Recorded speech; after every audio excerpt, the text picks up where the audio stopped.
Welcome to Accounting Insiders. I am Gary Dehart, the publisher of Insightful Accountant. And today my guest is Nana Guenther, CPA, CA, which I learned something. I didn't realize you combine those now. So it's always good to learn something with Dext. So welcome. Thank you so much. Nice to meet you. Nice to meet you as well. Thanks for carving out a little bit of time to join us. So I told you there was going to be a trick question on the front. So let's get the fans going so you don't burn up on it. So here it is. Who is your favorite cartoon character? Mila Superstar. Oh, wow. Easy peasy. That wasn't even like, I've never even heard of that one. But that wasn't even, like, you didn't even think about it. I'll tell you why when we get into Superstar. when I tell you a little bit about my background. Oh, okay. No, now I have to wait. Yeah.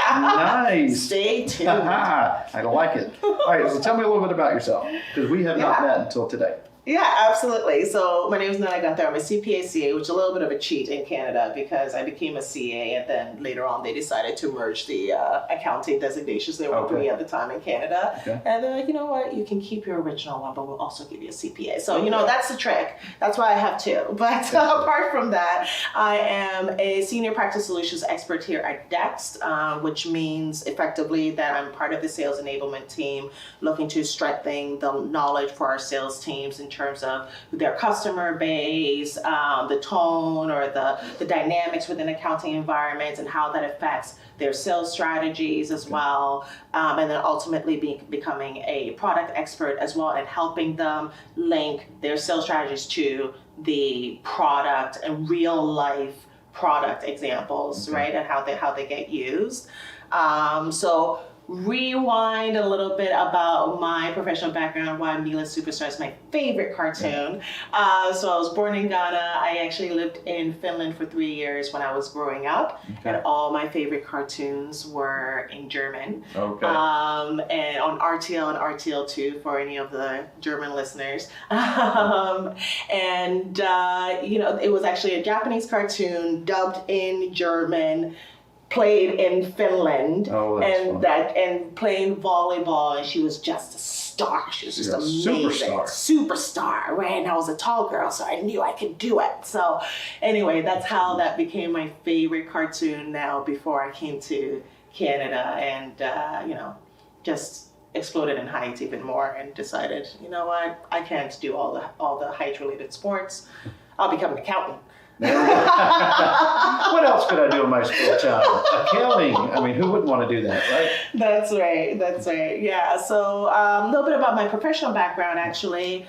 So after university, I started working at a very small practice. Fantastic experience. I actually got really hands-on experience with Intuit and Caseware and several different products, and I actually really focused and really enjoyed educating some of my clients and connecting with them directly. Excellent experience, but I knew that I wanted to eventually work at one of the big four, so moved on to Deloitte for several years, got my designation, and as you do, flew the coop,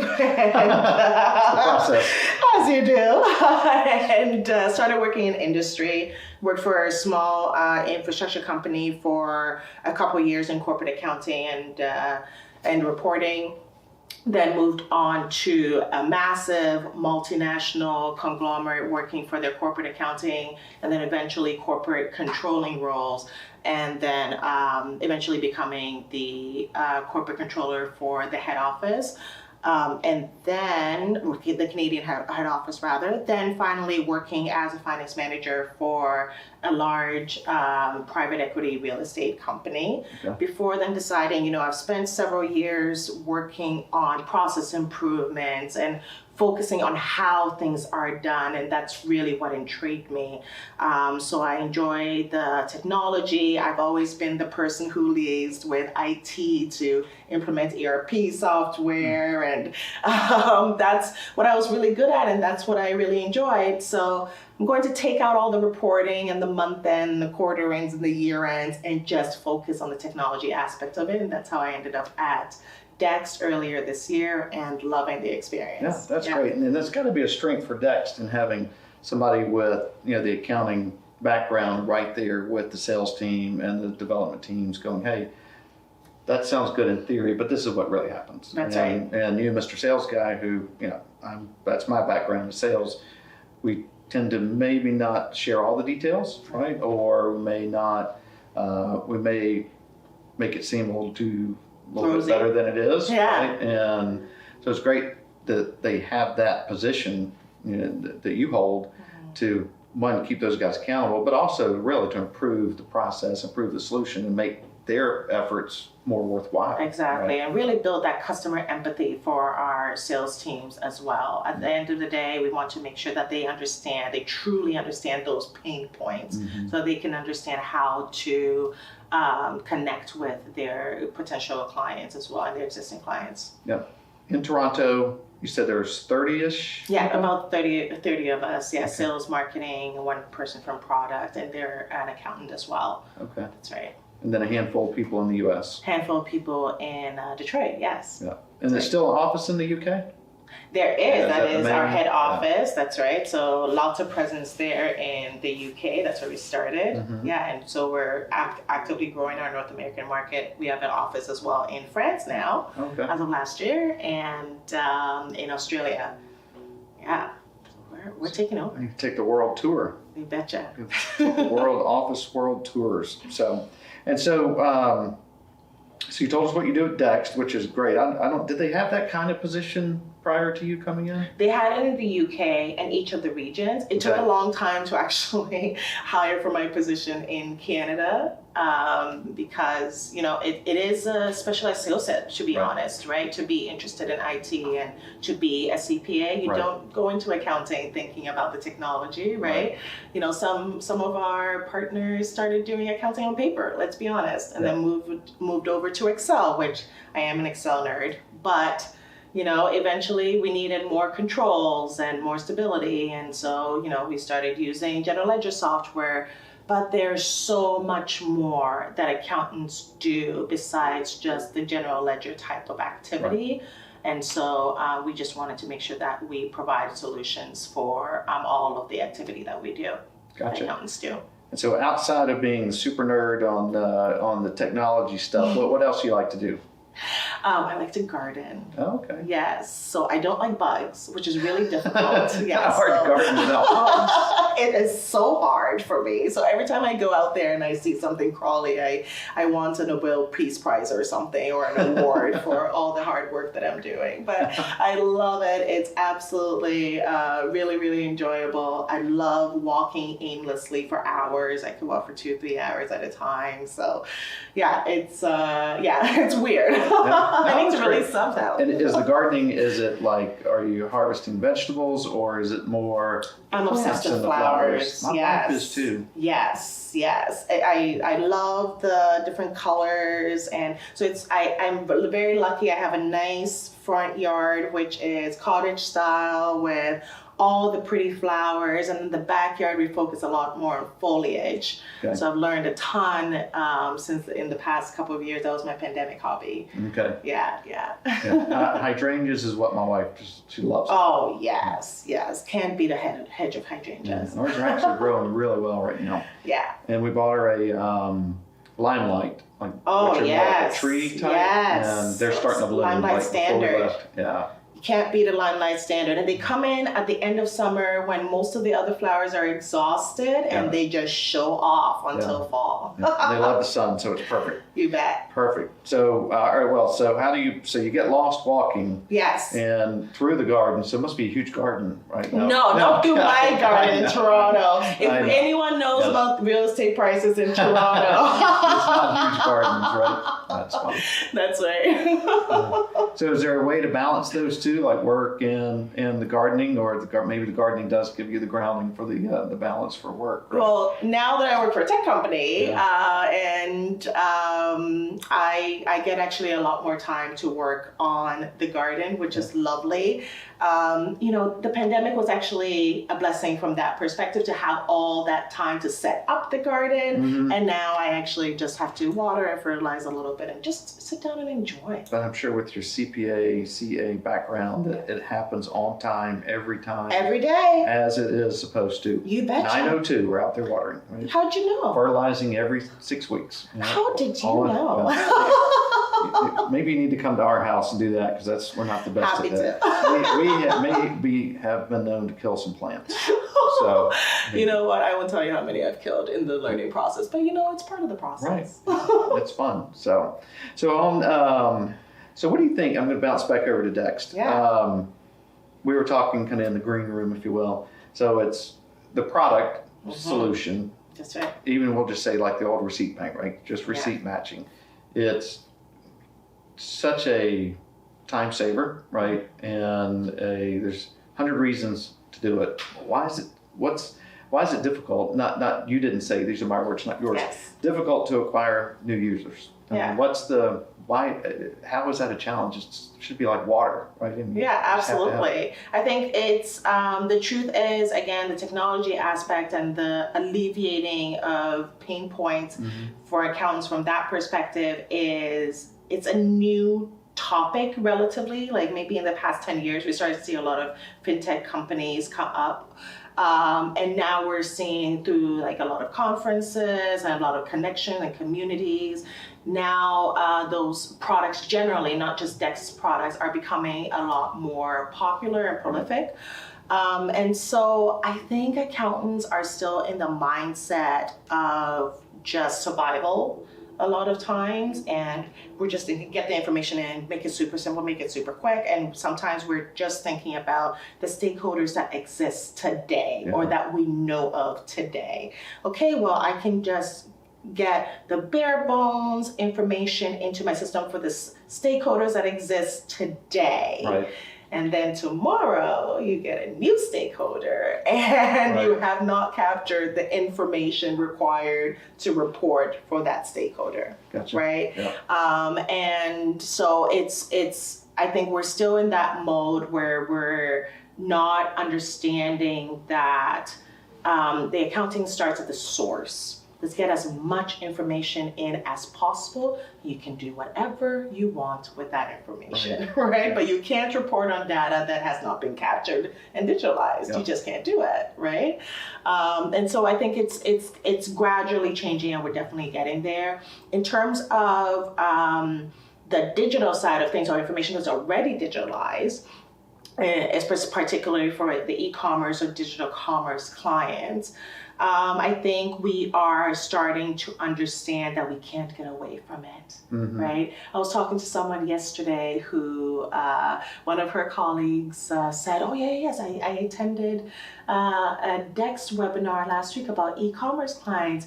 And their colleague immediately said, no, we are not going to do anything with e-commerce clients. We want nothing to do with them, no digital commerce clients.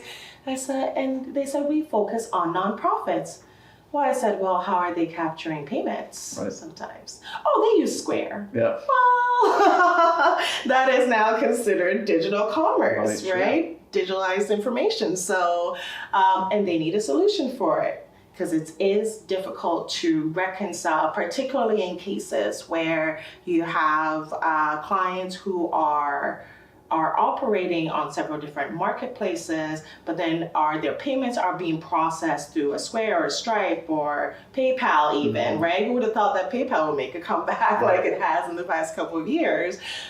We need a solution for accountants to then extract all that information without having to log into several different platforms. Right. And sometimes, these solutions, for example, even Dext Commerce came on the market in 2018, right? Just in the past couple of years. But we've seen an explosion of digital commerce activity, and we know why, right? Over the past couple of years. And so now accountants are getting on the ball in terms of recognizing that we can't get away from it.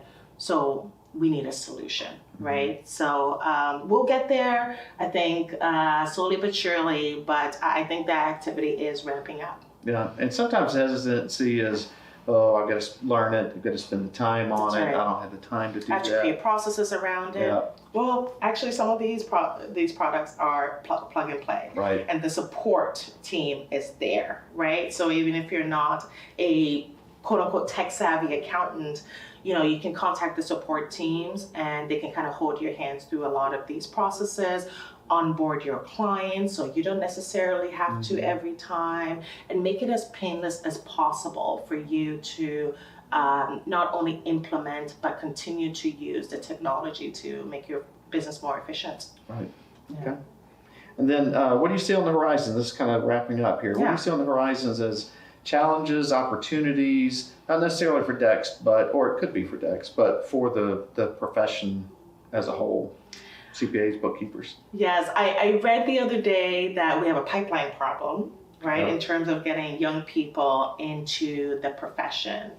So that's certainly going to be, I think it's going to start being a short-term issue for us as a profession. But I think the technology aspect is, the double-edged sword. So now a lot of CPAs who might not enjoy traditional accounting the way that they intended to or wanted to when they went to school. They have a lot of options. They could go work for a tech company like myself, and or they could still go and work for industry. They could still work in public practice, and particularly in Canada as well. I talked briefly about the merger. They could get their designation at somewhere outside of a Big Four, and they'll still get the same designation, right? They'll still get that CPA. So we have a lot of options nowadays, and so we have to entice young people to become accountants and remain accountants and become young leaders within our profession. So how do we do that? With technology, well, we can show them that, hey, the technology exists, and it's actually, we can get even more creative than Excel. Yeah. Right? And they're amazing solutions. And all of those internal controls and the assertions that we have to make sure are there, technology can be used to assert those as well. So, and it's cool. Let's be honest. It's just cool to see some of this stuff. If I take a picture of a receipt, sometimes I've taken a picture of a handwritten receipt, and the OCR technology recognizes all the data on the receipt. It's just cool. Right. And that's what our young people want, and populates it, right? It recognizes and populates it. That's right, and populates it and then categorizes it. I mean, it's remarkable. So we need to show them that all that cool technology exists to make accountants' life easier, so they're not working, they don't have to work so incredibly hard, right? And as the population evolves over time, and younger generations become the leaders of our profession, perhaps they will face less resistance with adopting some of the technologies. Some of the challenges that we talked about earlier could become, obsolete, right? And perhaps that could solve some of the problems that we have currently with the pipeline. Right, and it was interesting, probably 5 years ago when they first had the first ZeroCon in the U.S., I think it was 5, maybe 6 years ago, we're at Scaling New Heights. We're filming this at Scaling New Heights 2022. And traditionally, the QuickBooks Pro Advisor audience or QuickBooks Pro Advisors, a little bit older crowd and desktop based. That certainly has changed in the past 3 or 4 years. But even walk around the floor, that still is the case. Not the desktop side, but the age.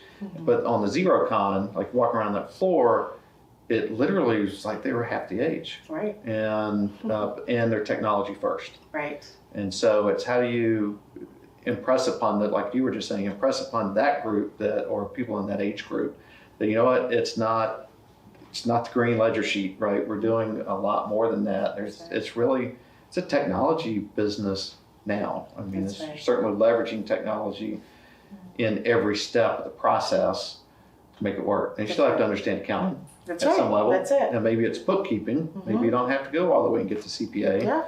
And you still do phenomenal. Yeah, and still do a phenomenal amount of work for small businesses that need it. That's right. And I think there is a messaging issue there, because it's not about the general ledgers or the debits and credits.